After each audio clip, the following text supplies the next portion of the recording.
L'Asie, l'Europe, l'Océanie, l'Afrique, l'Amérique du Nord et du Sud, à part l'Antarctique, tous les continents du monde sont désormais touchés par le coronavirus.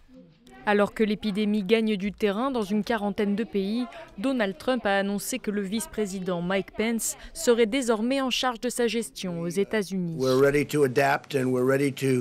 sommes prêts à nous adapter et à faire tout ce que nous devons si la maladie se propage.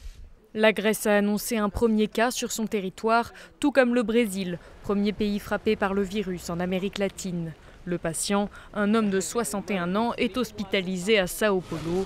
Il revenait d'un voyage en Italie. L'Italie qui, en Europe, cristallise toutes les inquiétudes. Principal foyer de contamination sur le continent, les cas se multiplient d'heure en heure. Plusieurs centaines de contaminés et plus d'une dizaine de morts. De quoi obliger les États européens à coordonner leurs réponses sanitaires. Nous avons demandé aux États membres de revoir leur plan pandémique, ainsi que leur réseau de soins. Cela inclut les diagnostics, les tests en laboratoire, ainsi que le suivi de l'entourage des patients.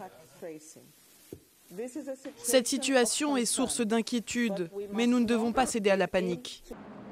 En Asie, la Corée du Sud est frappée de plein fouet par l'épidémie. Le président Moon Jae-in parle d'une situation très grave alors que plus de 1600 personnes sont contaminées. De son côté, l'Arabie saoudite a suspendu l'entrée sur son territoire des pèlerins se rendant à la Mecque dans le but de prévenir l'arrivée de l'épidémie. Ce jeudi, l'inquiétude est mondiale, car si Pékin a vu une stabilisation du nombre de cas sur son territoire, le chiffre des contaminés dans le monde a dépassé les 80 000.